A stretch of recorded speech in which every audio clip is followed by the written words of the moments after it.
জীবনে কিছু করতে পারলেন না, যদি রাতে উঠতে না পারেন তাহলে মনে করতে হবে আমি কিছু করতে পারিনি জীবনে। আসার যাওয়ার সমান সমান মানুষের বদনাম করে চলে গেলাম দুনিয়াতে। আর আপনি সহজ মনে করিয়েন না, প্রত্যেকটা বিপদ আছে সামনে। আপনাকে আমি আরো অনুরোধ জানিয়েছি এ অংশে যে আপনি আল্লাহকে কিছু বলতে শিখুন, ভালো হবে। মানুষের কাছে কিছু চায়েন না, মানুষ কিছু বলতে শিখিয়েন না। রাতে উঠে সুন্দর করে উঁচু করে 2 রাকাত সালাত আদায় করে যদি কিছু চান, স্বাভাবিকভাবে যদি চান তাহলে এভাবে চাইবেন, এভাবে হাত উঠে থাকবেন। উপস্থিত বৈঠকের মুসলিম বোন দেখেন এদিকে, আবার গল্প করছেন নাকি? আপনার সাথে আমার কথা শেষ হয়নি, আপনি একটু থামেন। আবার গল্প করছেন নাকি? এই মেঘ, মুখখান তোমাকে বন্ধ করতে বললাম, তুমি বুঝতে চাও না? স্বাভাবিকভাবে যখন কিছু চাইবেন তখন হাত উঠে থাকবে, কাঁধ সামনাসামনি, মিলেও থাকতে পারে ফাঁকাও থাকতে পারে। এটা হাদিসে কিছু উল্লেখ হয় না, বলা হয়েছে স্বাভাবিক হাত তুলে দোয়া হলো এরকম, কাঁধ সামনাসামনি। আর যখন মানুষ ইবতিহাল, এখনই দিতে হবে, এখনই দিতে হবে, দেওয়া আগে তারপরে কোনো কথা, তখন এভাবে এটা মিলেও থাকতে পারে ফাঁকাও থাকতে পারে। আল্লাহ নবী এই কথা কিছু বলেন। এভাবে উঠছে আগে দোয়া ইসমে আজম পড়তে হবে। ইসমে আজম, ইসমে আজম কি? আল্লাহুম্মা ইন্নী আসআলুকা বিআন্নাকা আনতাল্লাহ লা ইলাহা ইল্লা আনতাল আহাদুস সামাদুল্লাযী লাম ইয়ালিদ ওয়া লাম ইউলাদ ওয়া লাম ইয়াকুল লাহু কুফুয়ান আহাদ। যদি ইসমে আজম মুখস্থ না থাকে তাহলে দোয়া ইউনুস হলো ইসমে আজম। লা ইলাহা ইল্লা আনতা সুবহানাকা ইন্নী কুনতু মিনাজ জালিমিন। এটাও যদি না থাকে তাহলে সূরা ফাতিহার প্রথম 3 আয়াত, আলহামদুলিল্লাহি রাব্বিল আলামিন আর রহমানির রহিম মালিকি ইয়াউমিদ্দিন, এ দিয়ে প্রশংসা করা হয়েছে। ওখানে কিছু বলতে হলে আগে প্রশংসা করতে হয়। প্রশংসা করলে খুব খুশি, হ্যাঁ তুমি ঠিক বলেছ, যেটাই চাইবে সেটাই দিয়ে দিব, বলো কি চাও। আর মানুষই তো প্রশংসা প্রিয়। একটা ধনী মানুষ আপনারা 8 মাদ্রাসার জন্য টাকার কথা বলতে গেছেন, যেই বলছেন 10,000 টাকা দেন তো সম্মেলন উপলক্ষে, তোমার কে গো,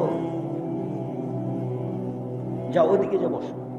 জি আসসালামু আলাইকুম, আপনার কথা তো আমরা খুব শুনি, আপনি তো খুব প্রশংসনীয় মানুষ, আপনাকে সবাই ভালোবাসে। আমরা একটা বড় কাজ নিয়ে এসেছি, আপনার তো মহৎ উদ্দেশ্য, আপনার অনেক প্রশংসা শুনি, আমাদের একটু 10,000 টাকা দেওয়ার ব্যবস্থা করবেন। ও আচ্ছা ঠিক আছে, তাহলে আর একবার দেখা করো দেখি।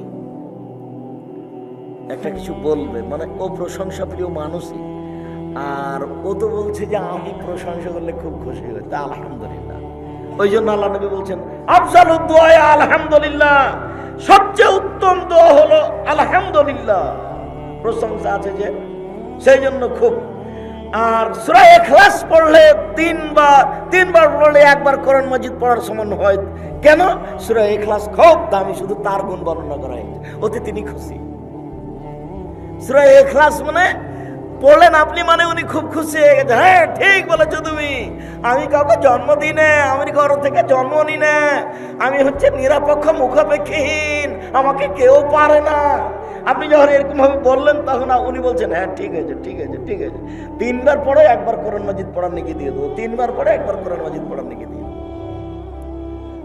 আয়াতুল কুরসি পড়েন অনেক, আয়াতুল কুরসিতে কেন? আয়াতুল কুরসিতে এরকমই প্রশংসা আছে, তার উনি প্রশংসায় খুব খুশি।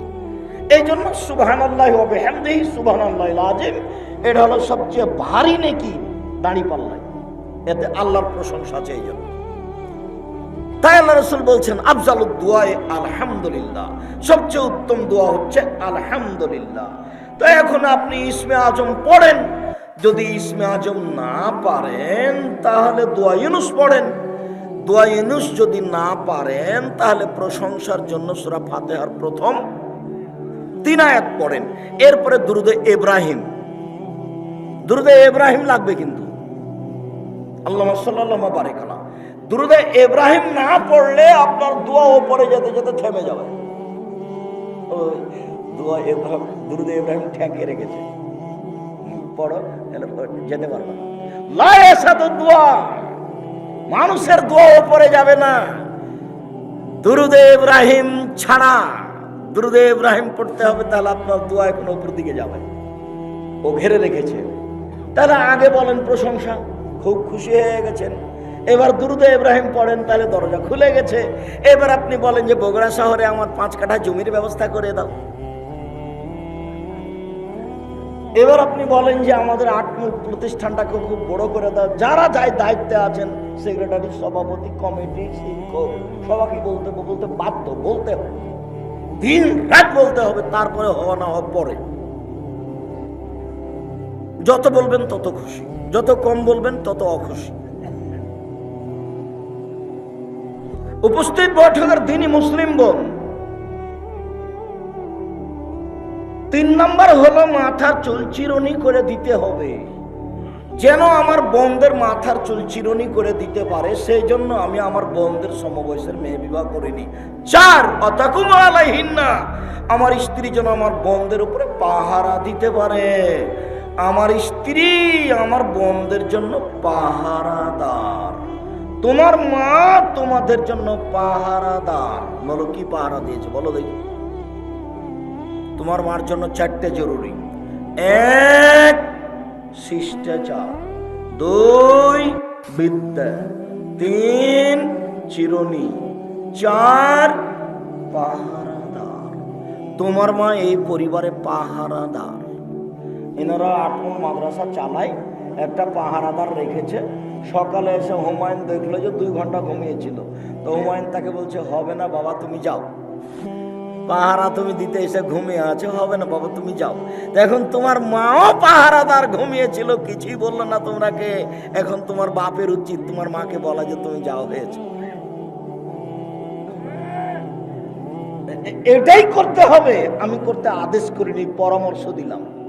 জরুরি 1 শিষ্টাচার শিখাতে হবে তোমার মাকে, তোমাকে। 2 বিদ্যা, তোমার মাই শিখে দেবে। 3 চিরুনি করে দিও, তোমাদেরকে পরিপাটি করে রাখবে, সাজগোজ করে রাখবে। 4 তোমাদের উপরে পাহারা দিবে। বলো কোন পাহারা? বলো তোমার বোন এখানে দাঁড়িয়ে আছে, এখন শীতের দিনে আমার বোন দাঁড়িয়েছে, আমার মাই বগুড়া বাজার যায়, তোমার বাপ কাপুরুষ সেই জন্য যায়। তোমার বাপের জন্য 5টা জরুরি জিনিস ছিল। আল্লাহ নবী বলেছেন, পৃথিবীর মানুষ স্বামী হলে 5টা জিনিস লাগে। রাসূল সাল্লাল্লাহু আলাইহি ওয়াসাল্লাম বলছেন, ইয়া মাশারাস শাবাব মান ইসতাতা মিনকুম বাত ফালিয়াতাজাওয়াজ। পৃথিবীর পুরুষ যারা বিবাহ করতে চাও, ক্ষমতা থাকলে বিবাহ করবা, বিবাহ করলে ক্ষমতা লাগে। ফাইলামাস্তাতে, যদি ক্ষমতা না থাকে তাহলে ভীষণ তাকে রোজা রাখতে হবে। রোজা থেকে থেকে থেকে যৌবনকে একবারে মিটিয়ে ধূলিসাৎ করে দাও মাটির সাথে। বিবাহ করিও না, ক্ষমতা না থাকলে বিবাহ করিও না, ক্ষমতা না থাকলে বিবাহ করিও না, নইলে ছেলে মেয়ে খারাপ হয়ে যাবে, সবাই বউ খারাপ হয়ে যাবে। শুনুন, 5টা জিনিস লাগে। 1 যে মানের খাচ্ছেন বউকে সে মানের খাওয়াবেন। 2 যে মানের পড়ছেন সে মানের পড়াবেন। 3 অলাতু কাব্যে কটু কথা বলবেন না, গালি দিবেন না, মারবেন না, ঠোঁট মোটা বলবেন না, রং কালো বলবেন না। 4 মুখের উপরে মারবেন না।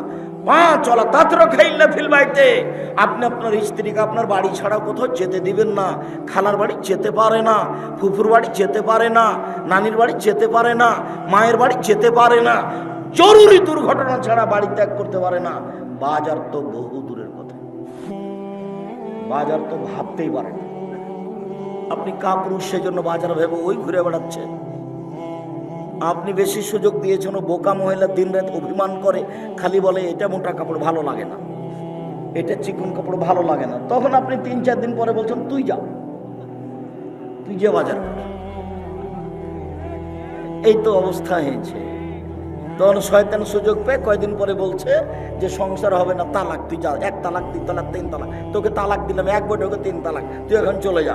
পরের দিন ভুল ভেঙেছে, কি করা যায়, ছেলে মেয়ে 3টে, তো কি করা যাবে? তখন হানাফি মাদ্রাসাতে গেছে, আপনার ইয়েতে কি যেন জামিল মাদ্রাসায়, তো বলছে 1 রাতের জন্য বিবাহ দিতে হবে। এর হলো না, খারাপ হয়ে গেল, চলো আপনারা সাহেবের কাছে, নাহলে 8 মাদ্রাসায় যায়। বলে হ্যাঁ সংসার চালু আছে, 1 তালাক হয়েছে, কোনো সমস্যা নেই, তোর বাঁচলো যাক, সিজদা করি আলহামদুলিল্লাহ। ধর্ম এভাবেই চলছে। এই ছেলে, লজ্জা করো তুমি, তোমার মাকে 4টে জিনিস বলে দিও তো। 1 শিষ্টাচার শিখাবে তোমার মা তোমাদেরকে। 2 বিদ্যা শিখাবে। 3 তোমাদেরকে সাজগোজ করে রাখবে। এটা আমি বলিনি, এটা মুহাম্মদ সাল্লাল্লাহু আলাইহি ওয়াসাল্লাম বলেন, হাদিস বুখারী মুসলিম। 4 তোমার মা তোমাদেরকে পাহারাদার পাহারা দিবে। আল্লাহ নবী বলছেন তোমার মা পাহারাদার, আমরা বলিনি, পৃথিবীর কোন মানুষ বলেনি। মুহাম্মদ সাল্লাল্লাহু আলাইহি ওয়াসাল্লাম বলেছেন তোমার মা তোমার জন্য পাহারাদার। বলো তোমার মা কি পাহারা দেয়, বলো তোমার বোনের তোমার মা কি পাহারা দিল।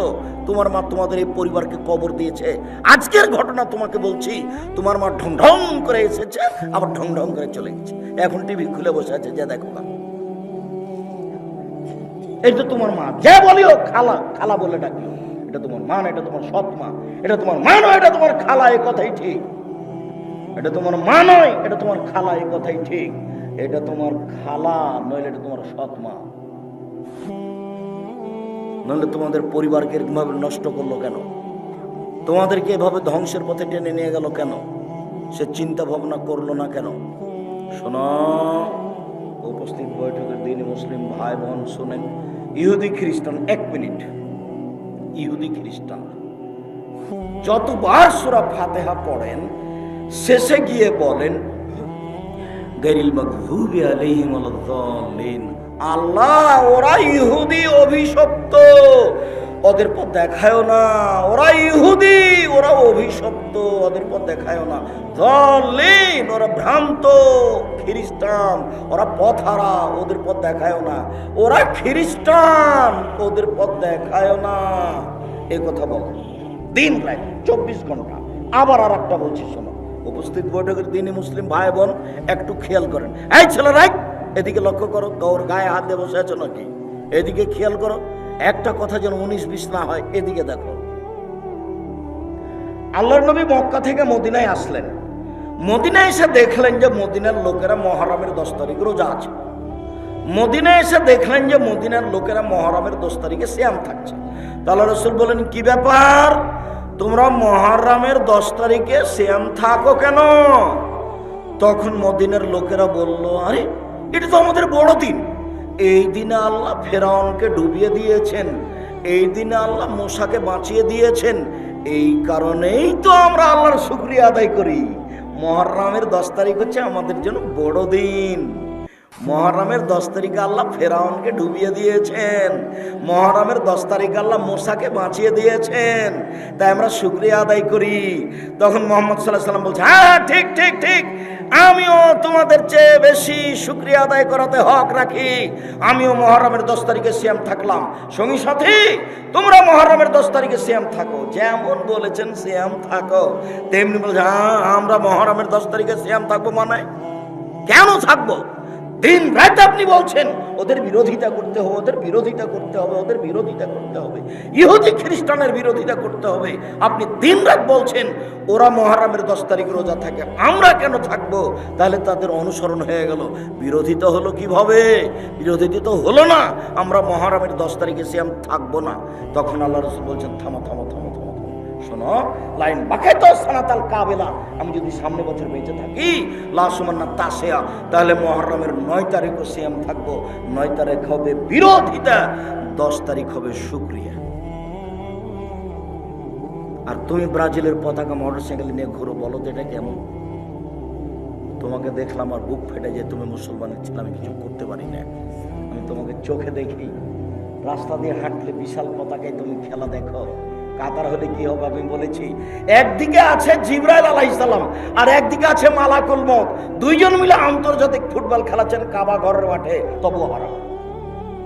বুঝেননি কথা? একদিকে কে আছেন? জিবরাইল আলাইহিস সালাম, এর একদিকে কে আছেন? মালাকুল মউত। খেলছেন কোথায়? কাবা ঘরে, তবু হারাম। তুমি বললে কাতার, সেই জন্য তোমাকে কথা বললাম। সারা পৃথিবীর তুমি তালিকা করে দেখো, কত মানুষ পুরুষ নারী তাই 1 মাস থেকে বসে আছে কাতারে গিয়ে, বাড়ি ভাড়া করে বসে আছে। 6 মাস থাকবে, 2 মাস থাকবে, 3 মাস থাকবে, টাকা পয়সা ধুয়ে ছেড়ে দিবে কাতারে, আর বেটি ছেলে নাচবে। এটাই কি আমার চলে এসেছে, বেশি দেরি নেই। মুসলমানদের বাড়িতে এসে মুসলমানদের মেয়েকে নিয়ে বিনোদন করবে ইহুদি খ্রিস্টান, তারই এটা পথ। দুবাইয়ের মাটিতে যান, দেখে আছেন এইভাবে। এসব আরব দেশগুলো আমার দেখা আছে সব। ওদের মহিলারা তো এমনিতে আছে খালি কাপড় ছাড়াই। এখন ওরা বলছে তুই যে কাপড় পরে কেমনে থাকিস তোকে আমি দেখছি। এই জন্য এসেছি। একবার হুবহু শয়তানের সাথে মিলে আছে। আপনাকে একটু দেখাই, 1 মিনিটই ছিল। তোমার কাছে বারবার বলছি যে এক খেলে চেয়ে থাকো। দেখো এদিকে, এদিকে দেখো। জিবরাইল যখন আল্লাহ ইবলিসকে বললেন, এই ইবলিস সর সর সর, তুই হচ্ছে রাজিম, বিতাড়িত, এখানে থাকতে হবে না, চলে যা। তখন ইবলিস বলছে, আচ্ছা আচ্ছা ঠিক আছে, আমি চলে যাব, তবে আমার 2টা কথা। এক, কিয়ামত পর্যন্ত বেঁচে থাকার সুযোগ দিতে হবে। দিলাম। 2, আদম সন্তান কিভাবে জান্নাতে যায় সেটা আমি দেখে ছেড়ে দেব। তোমার মর্যাদার কসম, তোমার ইজ্জতের কসম, আল্লাহ তোমার সম্মানের কসম, ইবলিস আমি চিরদিনের জন্য আদম সন্তানকে পথ ভুলিয়ে জাহান্নামে নিয়ে যাবই যাব, এই কথা বলে চলে যাচ্ছে ইবলিস। তখন আল্লাহ বলছেন, ওয়া ইজ্জতি ওয়া মাকানি ওয়া ইরতিফায়ে জালালি, আমি আমার মর্যাদার কসম করে বলছি, আমি আমার ইজ্জতের কসম করে বলছি, আমি আমার সম্মানের কসম করে বলছি, আদম সন্তান যতবার ক্ষমা চাইবে আমি ততবার ক্ষমা করে দেব। আদমের ছেলে মেয়ে তোমরা যেভাবে ডাকো আমি সেভাবে থাকি, তোমরা যেভাবে আশা পোষণ করো সেভাবে আমি পূর্ণ করে থাকি। আদমের ছেলে মেয়ে তুমি যেভাবে ডাকো আমি সেভাবে থাকি, তুমি যেভাবে আশা পোষণ করো আমি সেভাবে পূর্ণ করে থাকি। তোমার পাপ বেশি হতে হতে যদি আকাশে লেগে যায়, তুমি যদি আমার কাছে ক্ষমা চাও আমি ক্ষমা করে দিই। আমি পরোয়া করি না তুমি কত বড় পাপী, আমি পরোয়া করি না তুমি কত বড় পাপী। তুমি যেভাবে ডাকো আমি সেভাবে থাকি, তুমি যেভাবে আশা পোষণ করো সেভাবে আমি পূর্ণ করে থাকি। তুমি ক্ষমা চাইলে আমি ক্ষমা করে দিই। আমি পরোয়া করি না তুমি কত বড় পাপী, আমি পরোয়া করি না তুমি কত বড় পাপী। তুমি যেভাবে ডাকো আমি সেভাবে থাকি, তুমি যেভাবে আশা পোষণ করো আমি সেভাবে পূর্ণ করে থাকি। ইবলিস সরে যা। স্পষ্ট বিষয়টা বুঝতে পারলেন? ইহুদি খ্রিস্টান ফাঁকি দিয়েছে আপনাকে। এখনো আরেকটু কথা আছে, শেষ হয়নি। আল্লাহর নবী এবার আফসোস করে একটা কথা বলছেন, এবার শুনেন। এই ছেলে, তোমার তো লজ্জা বুদ্ধি নাই, তুমি আফসোস কি দেখাবা? দেখো মুহাম্মদ সাল্লাল্লাহু আলাইহি ওয়াসাল্লাম আফসোস করে বলছেন, আমি আফসোস করে আমার উম্মতের উপরে দুঃখ পোষণ করে বলছি, আমার উম্মত অন্যায় পাপ করার ব্যাপারে ইহুদি খ্রিস্টানদের সাথে মিশে যাবে। ডান হাতের বিঘত যেমন বাম হাতের সমান, ডান হাতের বিঘত যেমন বাম হাতের সমান, এটা যেমন সমান সমান, আমার উম্মত অন্যায় পাপ করার ব্যাপারে ইহুদি খ্রিস্টানদের সাথে মিশে যাবে সমান সমান। আবার বলছেন, পৃথিবীর মানুষ শুনে রাখো, ডান পায়ের জুতা যেমন বাম পায়ের সমান, ডান পায়ের জুতা যেমন বাম পায়ের সমান, সমান সমান যেমন আমার উম্মত ইহুদি খ্রিস্টানদের সাথে অন্যায় করার ব্যাপারে মিশে যাবে তেমন। আবার বলছেন, আমি দুঃখ করে বলছি, ইহুদি খ্রিস্টান যদি মার সাথে জেনা করে থাকে, আমার উম্মত মার সাথে জেনা করবে। এগুলো তিনি আমাদের উপর আফসোস করে বলে রেখে গেছেন। হাদিস সব বুখারী মুসলিম। আর আমরা তার পতাকা নিয়ে ঘুরছি। এখন তুমি বুঝো যুবক, তোমার যদি একটু হিদায়াত জ্ঞান থাকে, তোমার যদি সামান্য তোমার হিতাহিত জ্ঞান থাকে, তাহলে তুমি ব্রাজিলের পতাকা মোটরসাইকেলে কেন এখনই ফেলে দিয়ে পেশাব করে যাবা, পেশাব করে দিও। আমি তোমার সামনে থুথু দিয়ে দিলাম। সম্মানিত দিনী ভাই বোন, সম্মানিত দিনী বোন, আপনাকে আমি আবারও অনুরোধ জানিয়ে সামনের দিকে চলে গেলাম। অনেক আফসোস আপনার উপরে থেকে গেল। পরিবার আপনি নষ্ট করেছেন, পরিবার আপনি ধ্বংস করেছেন। আল্লাহর কাছে ক্ষমা চেয়ে পরিবারকে সুন্দর করার চেষ্টা করেন। আপনি চেষ্টা করলে কিছু আগাতে পারবেন ইনশাআল্লাহ। আমি আপনাকে দোয়ার কথা বলে গেলাম, দোয়া করে পরিবারের জন্য আল্লাহকে বলেন। এবং আপনি যা করেছেন, এখন ঠিক হয়ে যান। আপনি 4টা কাজ করেন, আপনার জন্য জান্নাতের সব দরজা খোলা। যদিও রাসূল সাল্লাল্লাহু আলাইহি ওয়াসাল্লাম বলছেন, জাহান্নাম বলতে নারী আর নারী, জাহান্নাম বলতে নারী আর নারী, জাহান্নাম বলতে নারী আর নারী, জাহান্নামের অধিকাংশই নারী। এরপরেও মুহাম্মদ সাল্লাল্লাহু আলাইহি ওয়াসাল্লাম বলেছেন, মহিলারা যদি 4টা কাজ করতে পারে জান্নাতের সব দরজা খোলা। যদি 4টা কাজ করতে পারে জান্নাতের সব দরজা খোলা। 1, 5 ওয়াক্ত সালাত, 2, রমজান মাসে সিয়াম রোজা। 3 স্বামীকে মেনে চলা। 4 জেনায় লিপ্ত না হওয়া। আব্দুর রাজাক সাহেব একটু শোনেন, আমরা আটমল এলাকার মহিলা, আমরা গ্রামের নারী মহিলা, আমরা প্রথম 3টে কাজ করতে পারি। 1 5 ওয়াক্ত সালাত আদায় করি। 2 রমজান মাসে সিয়াম থাকি। 3 আমরা জেনায় লিপ্ত হই না, জেনা করি না। 4 তবে স্বামীকে মেনে নিতে পারি না। কেন? স্বামীর মুখ খারাপ, ও খালি গালি দেয়, ও খুব গালি দেয়, আর ও খালি বড় মোবাইলে ল্যাংটা মেয়ে দেখে, ওকে সহ্যই করতে পারি না। ওর চাল চলন, ওর চরিত্র আমার কাছে এত খারাপ যে রান্না বান্না হলে আমি মেয়েকে বলি যে তোর বাপকে খাবার দিয়ে, আমি যেতে পারি না।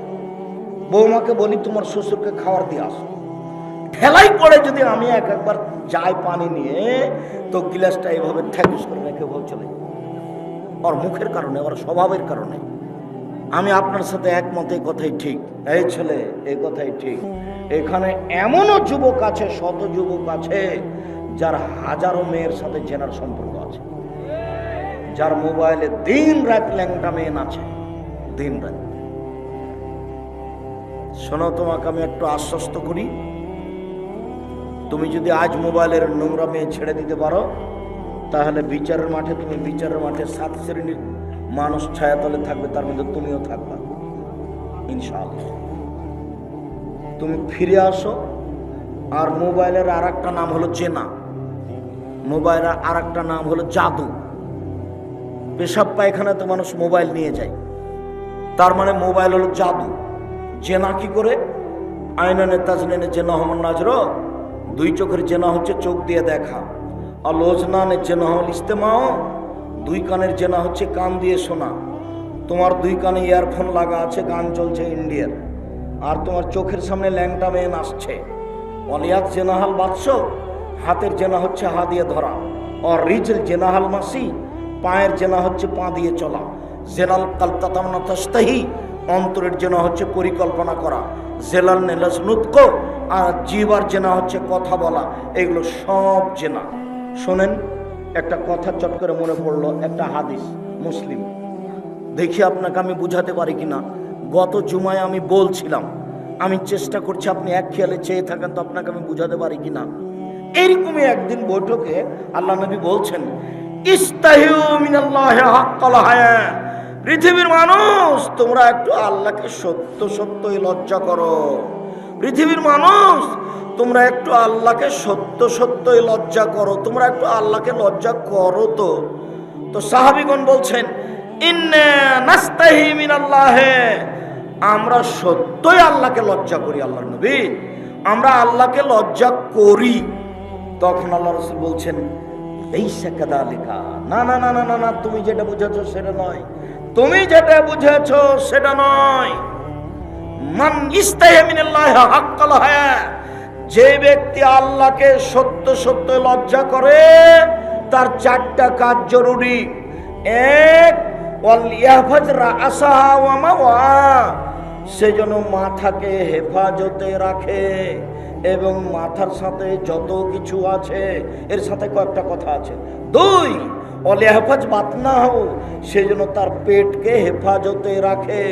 3, ওয়াল ইয়াজকুর বিলাল মাউতা, সে যেন মরণকে স্মরণ করতে পারে। 4, সে যেন পরকালকে স্মরণ করে দুনিয়া ত্যাগ করতে পারে। এই 4টা যেই করে, সেই হলো সত্যই সত্যই আল্লাহকে লজ্জা করে।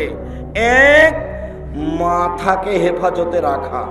মাথা মানে গলা থেকে ওপর দিককে হেফাজতে রাখা। 1 নম্বরে হলো চক্ষু। চক্ষুকে হেফাজতে রাখে যে, সেই মাথাকে হেফাজতে রাখে। বলো এখন তোমার মোবাইলের কি খবর? 2, কানকে যে হেফাজতে রাখে, সেই মাথাকে হেফাজতে রাখে। বলো তোমার কানের ইয়ারফোনের কি খবর? 3, মুখ জিহ্বাকে যে হেফাজতে রাখে, সেই মাথাকে হেফাজতে রাখে জিহ্বা। 1 মিনিট, রাসূল সাল্লাল্লাহু আলাইহি ওয়াসাল্লাম বলছে, পৃথিবীর মানুষ শুনে রেখো, তোমরা যদি দুইটা জিনিসের জিম্মেদারি নিতে পারো, আমি মুহাম্মদ সাল্লাল্লাহু আলাইহি সাল্লাম তোমাদেরকে জান্নাতে নিয়ে যাওয়ার জন্য জিম্মেদারি নিলাম। এক, মুখকে যে হেফাজতে রাখবে আর যে লজ্জা স্থানকে হেফাজতে রাখবে, জেনায় লিপ্ত হবে না, আমি মুহাম্মদ সাল্লাল্লাহু আলাইহি সাল্লাম তাকে জান্নাতে নিয়ে যাব, আমি জিম্মেদারি নিলাম। এই ছেলে বসো। ওই ছেলে উঠলো কেন? ব্যস্ত হয়েন না।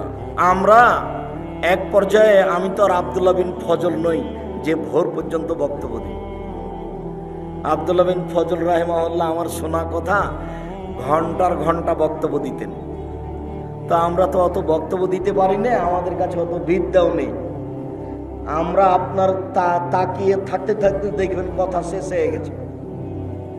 তো আল্লাহর নবী যে বললেন যে মাথাকে হেফাজতে রাখতে পারে সেই আল্লাহকে সত্য সত্যই লজ্জা করে। তো মাথাকে হেফাজতে রাখার 1 নম্বর পথ হলো চোখ, 2 নম্বর পথ হলো কান, 3 নম্বর পথ হলো মুখ। আল্লাহ রাসূল বলছেন, সঙ্গী সাথী বলতে পারো মানুষকে পিছন দিক থেকে ধাক্কা মারে জাহান্নামে নিক্ষেপ করে কি? সঙ্গী সাথী বলতে পারো মানুষকে পিছন দিক থেকে ধাক্কা মারে জাহান্নামে নিক্ষেপ করে কি? সঙ্গী সাথী বলতে পারো মানুষকে পিছন দিক থেকে ধাক্কা মারে জাহান্নামে নিক্ষেপ করে কি? এ কথা বলতে বলতে বলছেন ফাঁকা জেলে সানাহু, জিভাটা ধরে নিচ্ছেন, জিভা মানুষকে পিছন দিক থেকে ধাক্কা মারে জাহান্নামে নিক্ষেপ করে। মুখকে যে কন্ট্রোলে রেখেছে সেই সত্য সত্য আল্লাহকে লজ্জা করেছে। শুনুন, আল্লাহ নবী বলছেন বাঁচার পথ 3টে, তার একটা হলো মুখ কন্ট্রোল রাখা। যে মুখকে কন্ট্রোলে রেখেছে, হেফাজতে রেখেছে, সেই জান্নাতে যাবে, সে বেঁচে গেছে। 2, পেটকে হেফাজতে রাখা মানে হারাম না খাওয়া। 3, মরণকে স্মরণ করা। এই ছেলে